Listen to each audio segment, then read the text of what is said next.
dystopian fiction is having a bit of a moment. Many of the most well-known and influential books from recent years have been from the dystopian genre. Although its popularity has definitely increased since roughly the 2000s, it's a form of fiction that has been written and enjoyed for over 100 years. This guided creative writing session is designed to help you start thinking about dystopian fiction and how it can inspire your writing. I will be sharing a number of writing prompts and exercises for us to do together, and it's my hope that these will help you spark new ideas and get your creativity flowing. And as always, this session is not about writing something that's perfect. It's about exercising your creative muscles, seeing where your inspiration takes you, and having fun. Above all, it's about giving you a space to write. So let's begin.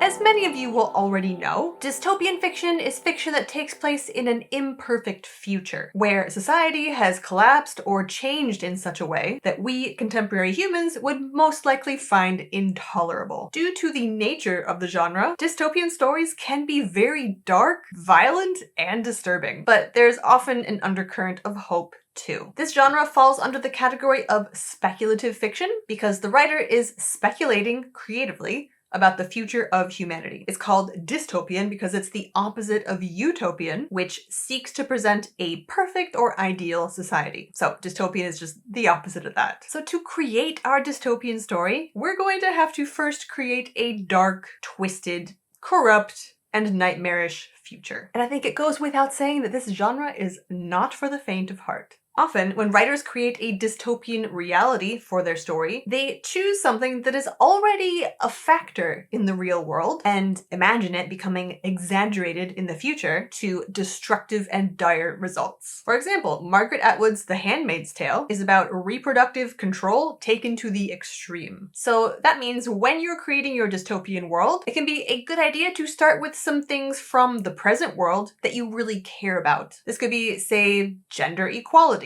or personal freedom, or even art. And then you take that thing that you value and imagine a future where it is oppressed, forbidden, or otherwise made unbearable. So let's have a little 5-minute brainstorming session now. Start with those things you value, family, freedom, love, and then begin imagining what the world could look like if those things are taken to their worst extreme. Have fun, and your 5 minutes of writing starts now.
Okay, that's 5 minutes up. Really good job brainstorming, and hopefully you were able to generate a few different ideas for your potential dystopian story. Now, another way of building your dystopian future is by looking at the world around you and deciding what you don't like about it, and then imagining a society where these negative things become greatly exaggerated. Let's say, for example, you are not a fan with how detached humans have become from nature. So your dystopian story could be about a future where people have completely separated themselves from the natural world. What would that look like? How would we cope? So take another 5 minutes now to brainstorm a bit more about your dystopian world. And when you come up with something that gets you excited or even a little bit scared, you'll know you found the right idea to work on. So have fun, and your 5 minutes of writing starts now.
Okay, 5 minutes is up. Really nice job. How's everyone doing? Dystopian fiction can definitely make for a challenge, but you're doing great, so keep it up. So you should now have a few different world building elements that you can play with when you're creating your dystopian story. And remember, world building is an ongoing process. It usually continues for some time, even throughout the actual writing of the story. So you will keep developing it into the future, but for now, we will set it aside and focus on something else. And that something else is character. I think it's pretty fair to say that most dystopian novels, or at least the ones that I've come across, tends to have a single relatable protagonist. And that's not to say that you can't show other points of view in the story, but the sort of tried and true method of writing dystopian fiction is to give the readers one specific person who will be their guide through the journey of the story. So let's work on building that main character now. Character building doesn't really differ much between genres. No matter what you're writing, you still need to know basic things like where your character comes from, how they were raised, and what beliefs they were handed down about themselves and their place in the world. But when it comes to writing dystopian fiction, we will be especially looking at how the character's personality and upbringing create friction with the dystopian world they find themselves in. So when you're creating this character, always be thinking about how they relate to the world, their place in it,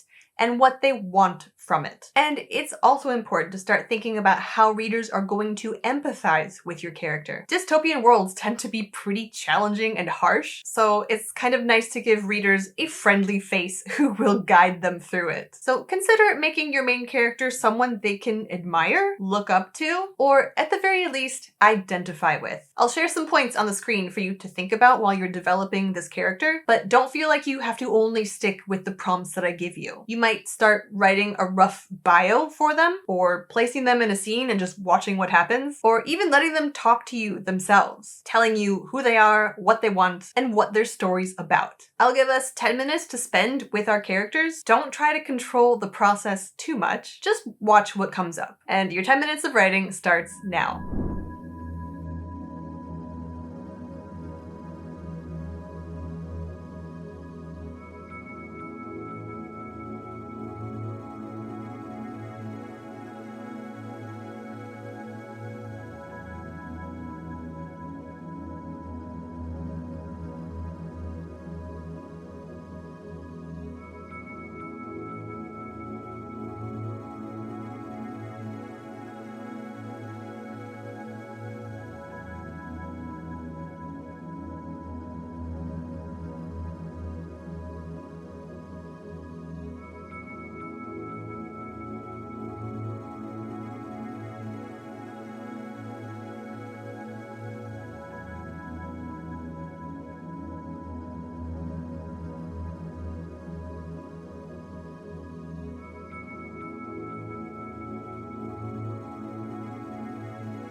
Okay, 10 minutes is up. Great job with the character building. Now, speaking from experience, 10 minutes is just not going to be enough for you to flesh out your character completely. So as with the world building, this is something that is an ongoing process, and you will keep coming back to it throughout. However, now you should have at least a starting point, so for the time being, we will move on. The last thing we're going to do today in our discussion of dystopian fiction is to think about a potential story. Now, the risk when we're writing something that's very heavy on the world building, like dystopian fiction or sci-fi or fantasy, is that you, the writer, becomes so engrossed in the world that you forget you should be telling a story. But what is a story? A story is a character's desire plus obstacles. So we're going to spend 5 minutes now brainstorming about what it is your character wants. In other words, what goals do they have that could drive the story forward? When you're brainstorming, don't forget to include plot-based goals, like they want to escape, or they want to win, or they want to come to power, as well as internal character-based goals, like they want to find love, or they want to be accepted, or something like that. Then, when you've come up with a list of desires for your character, also brainstorm about what could be standing in the way of them achieving those desires. What villains, beliefs, circumstances, and challenges would present an obstacle. And if you have any time left over after brainstorming, feel free to experiment with writing a scene. Have fun, and your 5 minutes of writing starts now.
fantastic job today. How did it go? Did you discover a dystopian world you'd like to keep working on? Do you have a character you want to develop more? Whatever you did with today's writing session is great. At the very least, hopefully you've now got some raw materials that you can use to keep building your dystopian story. And if you need some help crafting this story, or you just want someone else to take a look at your writing, don't forget I offer tutoring, coaching, and feedback services on aspacetowrite.com. And before we go, I will just quickly share a list of recommended dystopian fiction books for you to enjoy. There are, of course, many more out there than the books that are just on this tiny list. And if I missed out on your favorite dystopian novel, let us know in the comments. And the books are The Handmaid's Tale by Margaret Atwood, A Canticle for Leibowitz by Walter M. Miller Jr., Parable of the Sower by Octavia Butler, Cloud Atlas by David Mitchell, and Fahrenheit 451 by Ray Bradbury. Thank you so much for sitting down with me today, doing a little bit of writing,